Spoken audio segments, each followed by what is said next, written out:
Assalamualaikum warahmatullahi wabarakatuh. Alhamdulillahirabbil alamin. Asyhadu an la ilaha illallah wa asyhadu anna Muhammadan abduhu wa rasuluh. Sallallahu alaihi wasallam wa ala alihi wa ashabihi amma ba'd. A'udzu billahi minasyaitonir rajim. Bismillahirrahmanirrahim. Babu bad'il wahyu. Bab permulaannya wahyu. Wahyu itu adalah segala sesuatu yang disampaikan baik secara samar berupa isyarah maupun tulisan. Yang tentunya dalam hal ini adalah kalam Allah yang disampaikan oleh malaikat Jibril kepada Nabi Muhammad. Qala berkata siapa asy-syaikh? Syaikh ini artinya guru besar. Ada syekh yang berarti orang yang tua umurnya. Nah, ini adalah guru besar. Al-imam, imam di sini adalah imam hadis. Karena ada namanya imam untuk ulama, ada yang namanya imam untuk jamaah atau memimpin sebuah negara. Nah, ini kebetulan adalah panutan untuk para ulama. Kalau pemimpin suatu negara itu harus hidup. Tapi kalau imam, panutan di dalam keilmuan, meskipun sudah wafat, tetap bisa dikatakan sebagai imam. Contohnya Imam Bukhari. Al-Hafidh yang hafal. Menghafal ya Quran dan hadis. Kalau Imam Bukhari ini sudah hafal Al-Quran umur 7 tahun. Hafal 100.000 hadis yang sahih. Rupane namanya adalah Abu Abdillah. Rupane Muhammad ibnu Ismail bin Ibrahim ibnil Mughirah. Jadi Abu Abdillah itu nama julukannya, Muhammad bin Ismail itu adalah nama aslinya. Al-Bukhari, orang Bukhari. Jadi Bukhari itu adalah nama daerah. Contoh misalnya kita ada berasal dari Jawa, mengatakan Muhammad Al-Jawi. Rahimahu, semoga memberi rahmat padanya. Siapa Allah Ta'ala. Jadi kalau orang di Arab sana itu ada orang yang sudah wafat, maka gelarnya adalah RA, rahimahullah.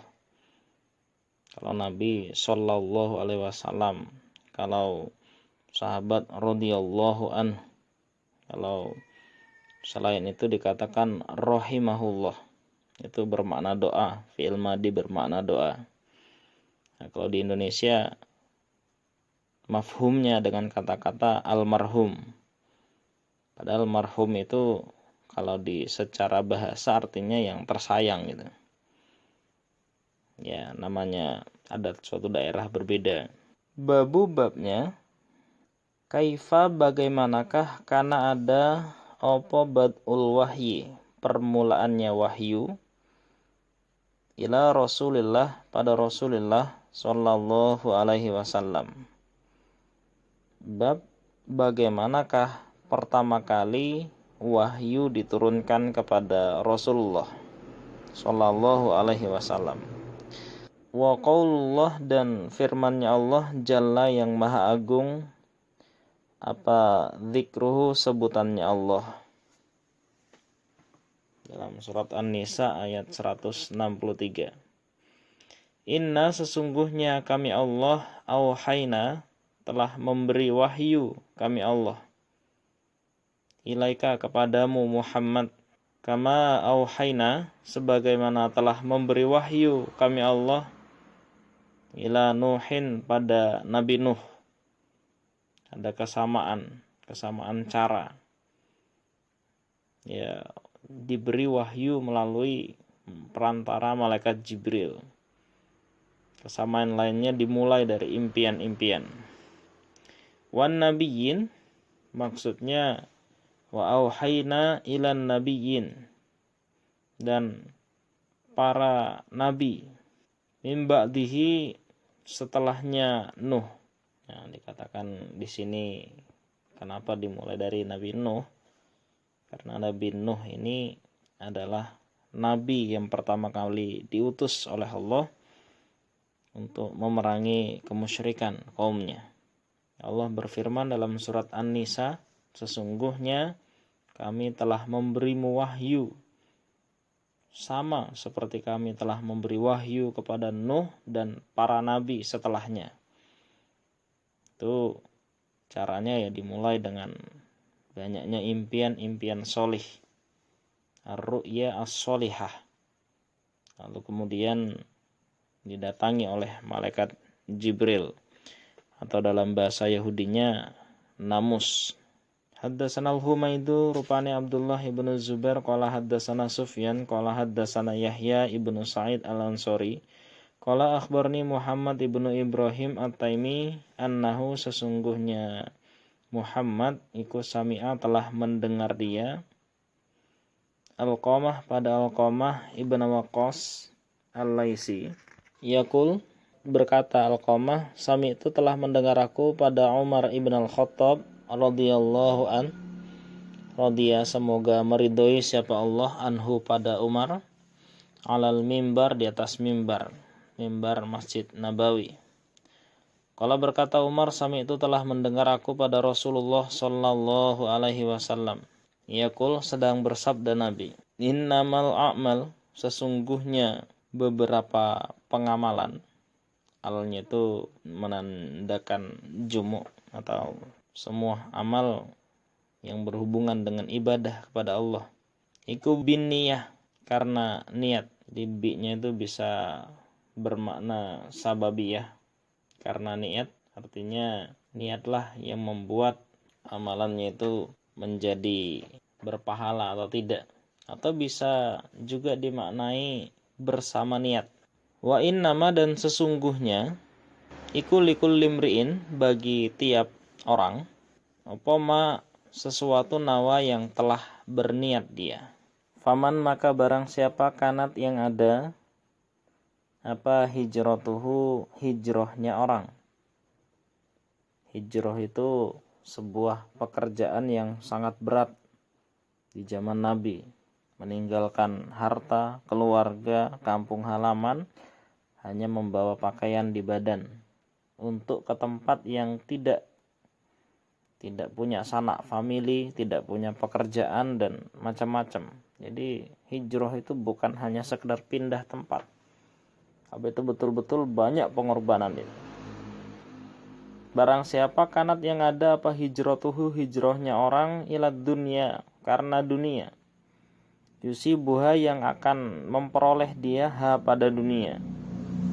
Hijrah dengan sangat berat hanya untuk mendapatkan dunia, dagang atau kerja gitu.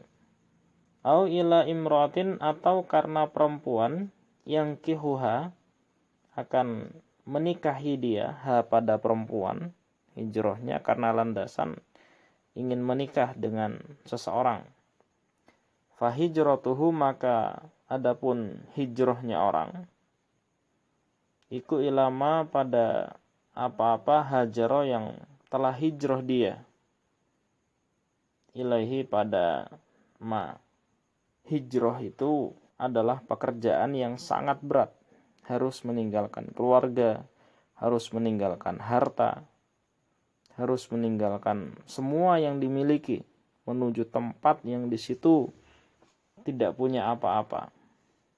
Namun kalau hijrahnya hanya karena dunia yang ingin diperoleh atau hanya karena wanita yang ingin dinikahinya, maka hijrahnya tidak akan mendapatkan pahala.